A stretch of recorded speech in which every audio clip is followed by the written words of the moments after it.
Okay, well, good morning, good afternoon, good evening, everyone. A real pleasure to be with you today on this.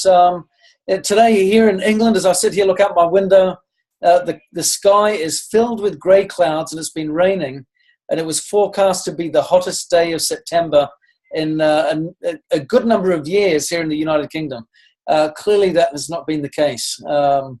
So, oh, how I long for that beautiful California sunshine. So anyway, great to be with you all. And as you'll notice from this picture, today I've got an interesting subject. It's entitled Teamwork Headaches. Now, I want to start by asking a question. Now, we all come onto this call today with different sizes of businesses. Some of us might be a team of one or two. Some of us might be teams of tens or maybe even hundreds. And there might be some here on the call as well that might have teams of thousands. Whether our team is big or small, has it ever given you a headache? Has it ever been that particular part of the business that you actually find is the most challenging? Often in network marketing, we emphasize two critical behaviors in order to grow and succeed. One is that we gather customers. We talk a lot about that here at Niken, especially of late. And the other one, of course, is finding business partners, recruiting prospects, business associates, whatever you choose to call them, but that act of finding and building into our business new business partners is the other thing. Recruitment, customer acquisition, two big subjects. But the third is often overlooked, and that is building a team. I heard it said by a good friend of mine a number of years ago. I believe he was perhaps the most successful network marketer in the United Kingdom ever. And I don't say that because I knew him and I was biased. In his heyday, he'd get 30 to 40,000 people from his own team at his own team events in England, pessimistic Britain, the place that doesn't have the all-American dream. You got that in the States. You don't have the all-British dream. That doesn't quite exist here. But he would get those types of numbers. And I remember him saying to me once, when I asked him the question, what's the real key to building a great business in network marketing? And he didn't hesitate. He said, the key is building a team or a club that people want to belong to. That's interesting, isn't it? Build a club that people want to belong to. Now, that can be a challenge. It can be a wonderful key, and we go, okay, that's the secret. But, of course, execution is everything, isn't it? And if you look at this picture here on the screen, you'll notice that there are four people, well, maybe three people that are trying to pull. One looks like they're maybe not quite as engaged as the one at the front, looking off to the side. And then what's the person at the back doing? Actually shoving in the opposite direction. Have you ever found that happens? Sometimes you're trying to get the team working, but maybe someone isn't quite getting it. They're moving in the wrong direction, or they're doing things that are really not helpful to building your business. They're not quite being the team player that you would hope. I want to share a story. I think you'll find this entertaining. It certainly teaches, in my opinion. Oh, I've done it again. I always seem to do this. I end up with the last slide as the first one. I want to start by sharing a story, and it teaches a good point. It's a story about leadership, and it's a story about teamwork. And it's a story that tells about a Japanese company and a North American company decided to have a canoe race on the St. Lawrence River. Both teams practiced long and hard to reach their peak performance before the race.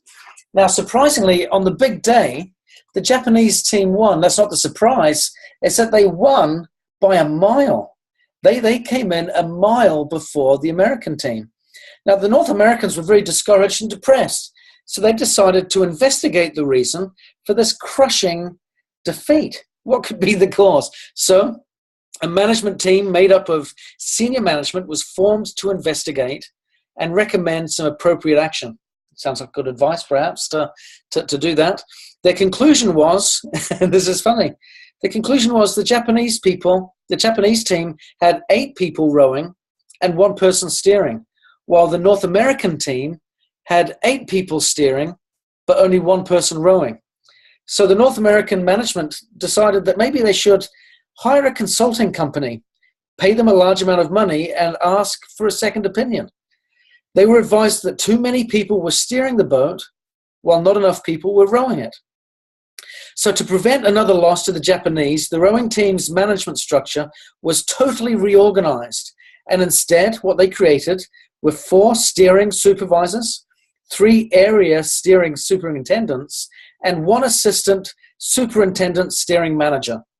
They also implemented a new performance system that would give the one person rowing the boat greater incentive to work harder. I'll tell you, I'm curious to see what you might be thinking of this strategy so far. Does it work? Does it not? It was called the Rowing Team Quality First Program, with meetings, dinners, and even free pens for the rowers. What a treat that would be. There was discussion of getting new paddles, canoes, and other equipment, and extra vacation days for practices, and also some bonuses. Now, the next year, the Japanese team won by 2 miles. Humiliated, the North American management laid off the rower for poor performance, halted the development of a new canoe, sold the paddles, and cancelled all capital investments in the new equipment. The money saved was distributed to the senior executives as bonuses, and the next year's racing team was outsourced to India. What do you think of that, ladies and gentlemen? Is that a good example of teamwork and leadership? What do you think? I got some feedback coming through the chat here. Molly's given it a laugh. Brigitte also. Welcome, Bernard, as well. Great to have you here from France. It's a funny scenario, that, isn't it? And often we can joke about the way that management or corporations can act in regards to structuring, restructuring, and putting the pressure on the lonely worker and lining the pockets of the top. And of course, we see things like that happen from time to time. But we don't always pay particular attention to the masses, to the psychology of the group. Have you ever given thought to that? Sometimes, as a leader, we might sit there and think of all these different ways that we can incentivize or motivate. And Molly, you're giving a good point here. We can so often get stuck in management. And I love your quote. I'm giving you the quote out here by what Dave says. The best thing you can do for your team is to let them see your hiney way out in front. I love that. I love that. And I think that's really important. So I want to share with you some interesting facts here. I think you'll find this intriguing. This is called the Ringelmann Effect. And let me just share a couple of comments here that are coming through. I do like the feedback coming through. It's so important, isn't it, that we lead by example. Yeah, having 8 people steering and 1 person rowing is never enough. But too often we can get trapped in that mindset of thinking maybe there is more I need to manage in order to find a solution. Let me tell you about the Ringelmann effect. Ringelmann was a French agricultural engineer living back in the late 1800s to early 1900s.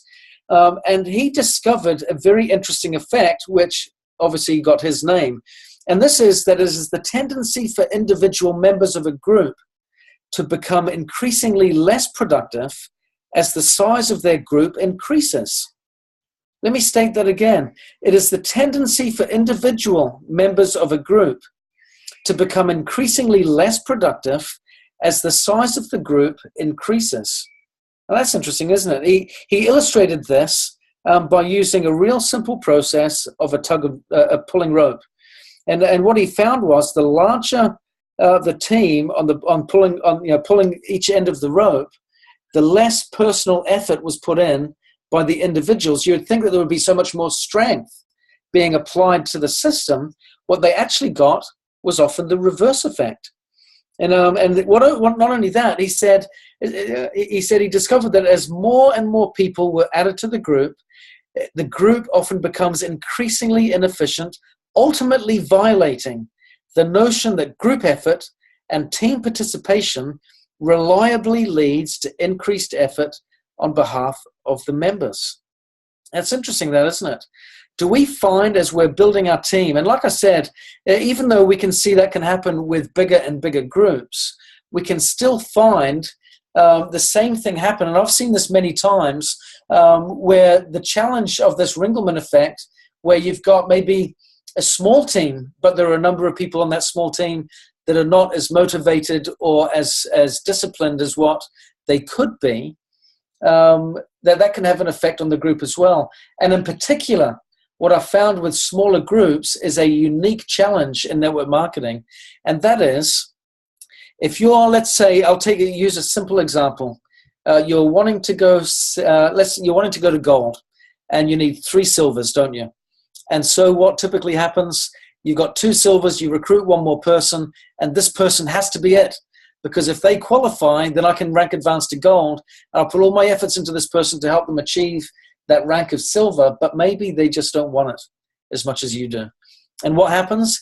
They become disproportionately important to you and your business.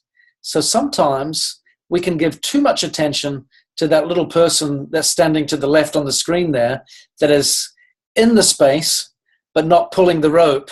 And we think, well, they're here, so they're a part of the team, but they're not really part of the team, are they, if they're not pulling the rope?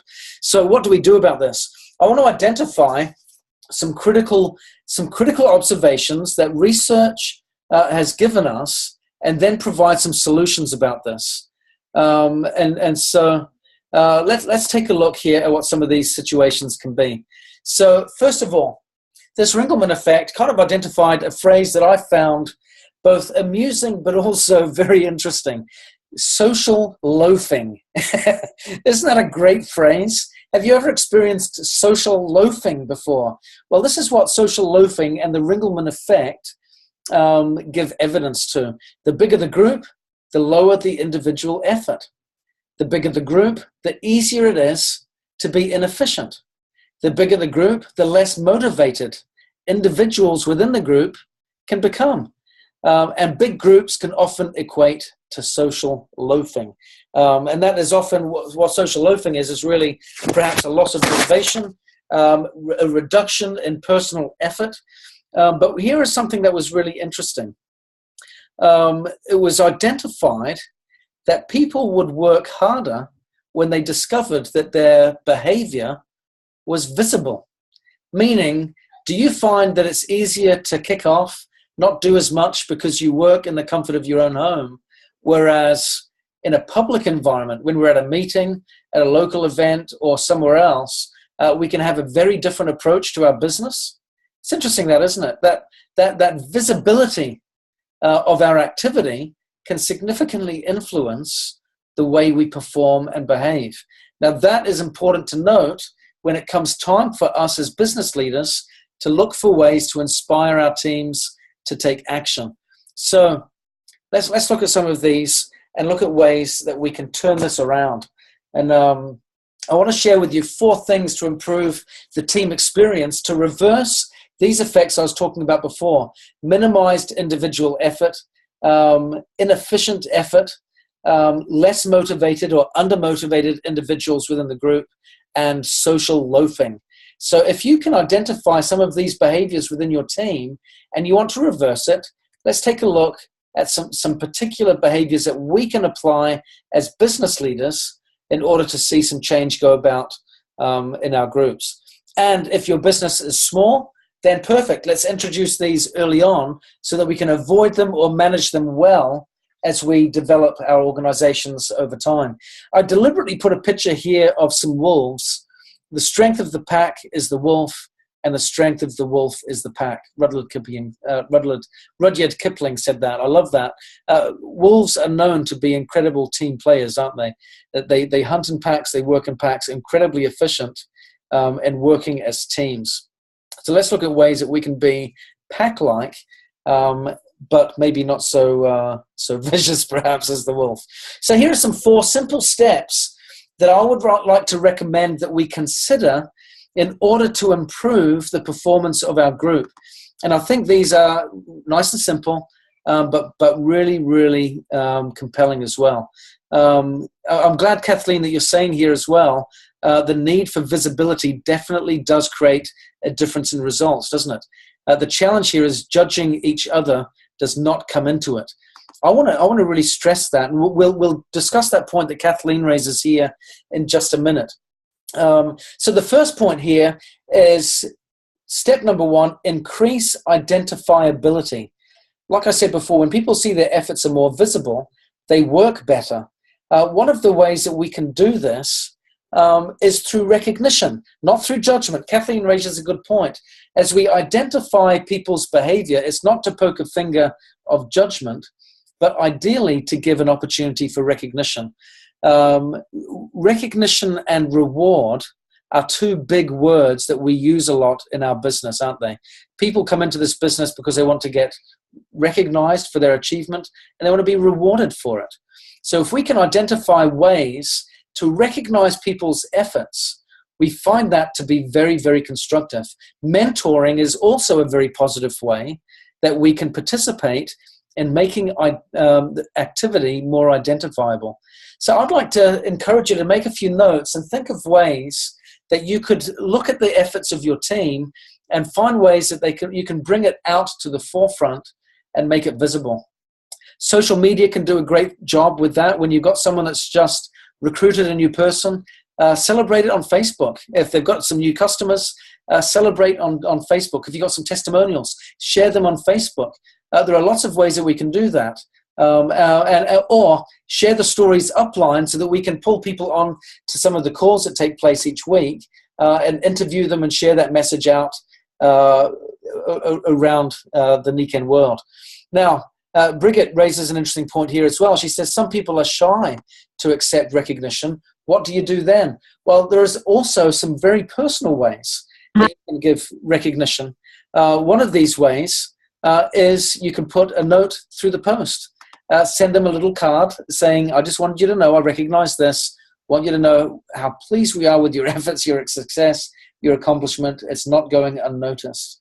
You can have a personal phone call, a private message. Maybe just send a note to your upline and let them give them the call. Sometimes, to me, they are some of the best calls ever. When I get messages from my team saying, just wanted you to know what a great job such and such has done, and I get the chance to phone them up and say, hey, great work, heard what you're doing, this is just wonderful. All I'm doing is calling to say, job well done. Those types of calls are brief and they are powerful. These are some great ways that we can really help to identify behavior in order to improve performance. Another one, of course, has just been mentioned here, buddying up. Getting a teammate is a great way to do it as well. So definitely some good ways to do this in order to improve performance. If someone slinks into the background, it's very easy for that performance to slip and for that underperformance to kick in. The other one here is minimize free riding. How many times have you had a big group activity and all people need to do is just show up? And what happens if all you do is show up and you don't need to participate over time? The challenge there is it just doesn't make you feel good. Like I said before, one of the great keys to making our business work is to create a club that people want to belong to. And that means everyone needs to feel important. This would be a wonderful challenge, wouldn't it? If we could go out this week and everyone that we come in contact with, we do our very, very best to help them feel important and valuable. What would that do to us? What would that do to them? How would that make them feel? How would that make them want to change their behavior? I would encourage us as well to take a few minutes to brainstorm lots of different ways that we can help people in our team, whether they are brand new or very much seasoned in network marketing or in Niken, to help them feel that their contribution makes a difference. Again, there are lots of ways that you can do that. I love giving people responsibility, and no matter how small it is, helping it feel valuable and important. I'll share you a personal example that I had a number of years ago. It wasn't with Niken, but it's just a great one. The church I go to, there's a good friend of mine, and they became good friends very quickly. But they had a difficult time coming to church. They had a daughter that had Down syndrome, and they found that some people didn't quite know how to interact with her. And consequently, and sometimes, as the parents who needed to spend a lot of time looking after their daughter, they felt a little bit neglected and overlooked as well. Now, they certainly weren't free riding, but they certainly didn't feel important. And they expressed a concern to me about this and how it had caused them a lot of heartache over a good number of years. As a consequence, by nature of the role that I played, the responsibility that I had in church at the time, I was able to give some assignments out to the members of the congregation that I was responsible for. And so I gave their daughter a responsibility to be a greeter, so that every Sunday as they arrived at church, they were to get there a little bit early, and she was to meet everyone at the door and shake their hands and welcome them. And of course, what that meant was that the parents who were feeling particularly grieved needed to stand side by side with her, as they did, one of them each week, to say hello and shake hands with people as well. She ended up fulfilling that assignment with great pride and with wonderful loyalty to that responsibility for over 5 years. They stood at the door there and shook people's hands every Sunday, and they became a very friendly face to greet every week. And what a difference that made. And all of a sudden, what happened? That family suddenly felt very important and very valuable. And so I would encourage us to look for those people that are perhaps sitting on the outskirts that maybe might be shy, but as a consequence of the shyness, can sometimes end up in the shadows. Are there ways that we can help people feel that their contribution makes a difference? And no matter how small the contribution might be, gratitude for that can make a big difference. And so I think that can be a big part as well. The next one, of course, setting goals. And we all set goals here in Niken. We talk about that very much. But what I would encourage you to do, as well as the individual goals, is to have some clear, challenging group goals that are inclusive of everyone in the group and encourage them to work better.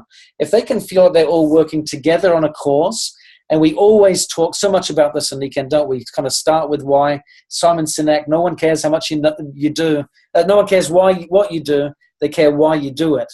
And I think that's so important, that if we can get a collective cause going in our group that is not ambiguous, it is clear, it is challenging, and it is inclusive. Those are three deliberate words that I chose there in identifying working with goals. Clear, challenging, and inclusive is really important.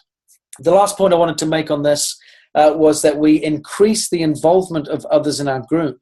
I want to share another example, and this one is from network marketing, but it's not from Niken.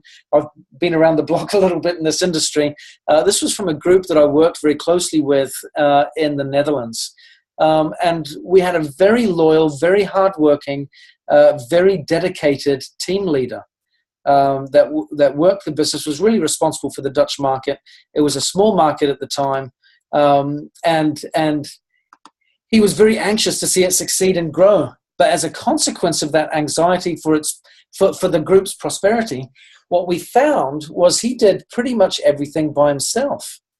They'd have regular team meetings every month, and I would fly out to the Netherlands on a regular basis to support the group.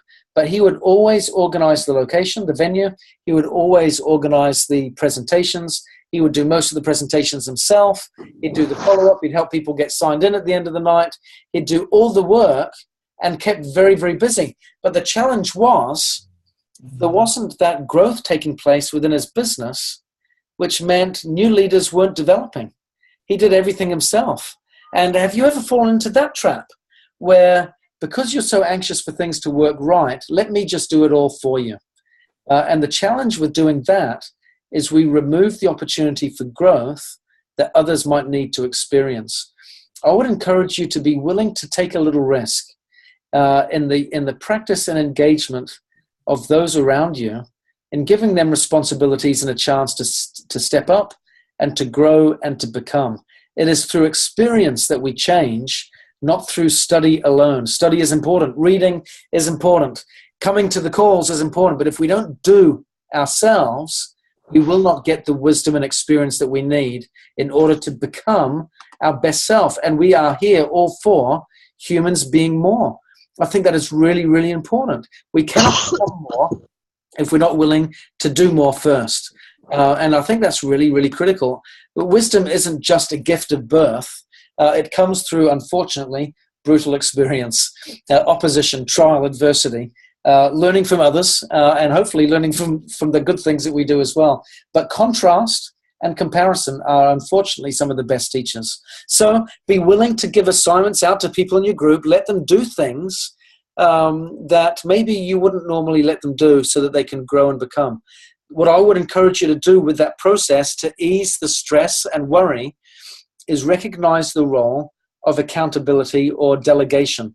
Now, what I mean by that is delegation means that we hand an assignment out. We also give clear instruction, but also we have follow-up afterwards. Some of the best lessons are learned, not just in the application of an assignment, doing it, but being able to sit down with the person afterwards and then saying, now, what did you learn? How did you enjoy that experience? What would you do differently next time? And giving people the chance to practice and then re-practice. I was taught as a trainer that practice doesn't make perfect. Perfect practice makes perfect. So I'm being asked here, what are some suggestions for giving your team responsibilities? Well, some things could be, for example, hosting a team call. Rather than you leading the call, why don't you put someone else in charge? Maybe if you're having a call, maybe you might say, this is a team call. Rather than me doing all the email blasts out, I might assign one person to organize the promotion of it on social media. Maybe another person might want to do some email follow-ups. Maybe you might ask a particular person to do some phone calls just to get things up and going. If you're going to have a team event, maybe someone's there organizing the registration, someone else is doing the product display, someone else is organizing the AV, the sound, the drinks, and so on. Maybe one person is going to be doing the welcoming and introducing the speakers. And there are lots of different ways you can get people going. But a critical thing is, if you are in a team, that we integrate and we give people different assignments, whether they are big or small. It's important to spend a bit of time thinking about ways that you can get people participating. Maybe you set up a team newsletter, and that might be something just once a week that you send out to your team, and that means that someone is going to be in charge of gathering content, where it might be testimonials, success stories, or what have you. Someone else might be in charge of putting it together, and another person might have another responsibility. There are lots of different ways that we can get people doing things to feel involved. Or, again, it might be simply through accountability, through having a mentor, having that buddy system. That type of thing can be a great way where involvement can be, again, not just through assignment, but look here, through competitions and rewards. Niken on a regular basis puts on competitions or rewards. We've got one this month with the Step Up incentives, a great way to get people being involved and getting together to do something that they're all working on. Maybe turn it into a competition. Maybe have a traveling trophy where maybe you have, I'm not sure if this is a phrase that you use in the States, but it's one in England, a booby prize, where the loser gets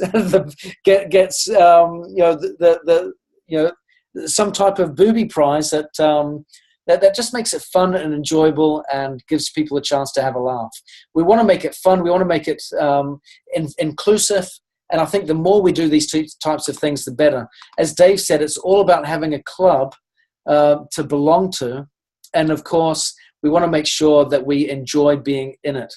I'm just really pleased. I've really learned a lot as I've been in the field in developing this, particularly with my personal group. I had the chance to visit one of my frontline silvers, Marie Barber and Mike Barber, earlier this week. And the feedback that Marie gave me about just how included she feels and a sense of belonging, not just with the personal group here, but just even via Facebook, in the sharing of posts and the comments that we share, the support network that we can feel as we all work together and support each other, I think is really powerful. And that gives us a chance to increase loyalty, increase team spirit, and of course, from there, increase team performance. I want to conclude just by sharing a couple of thoughts. And that is, of course, teamwork makes the dream work. Nothing like a little one-liner like that to give some emphasis to the value of team. But I love this one here. And to be honest, when I read this, it made me think of a number of people in Niken that would just love this. When I is replaced with we, even illness becomes wellness. Isn't that wonderful? When I is replaced with we, even illness becomes wellness. I really like that. So I would encourage everyone to look for ways that you can get involved with your team, find ways to engage them, find ways to make their activity visible, find ways to give them a chance to participate and feel valued. And you know what? I'm going to go back just a couple of slides here, if I can, just to these points here. What you will find is a common thread. When you increase the visibility of others in your team, and we talked about one of the ways of doing that through recognition, when you minimize the free riding or people standing in the shadows by helping them feel valuable and help them know that their contributions make a difference, whether it's big or small.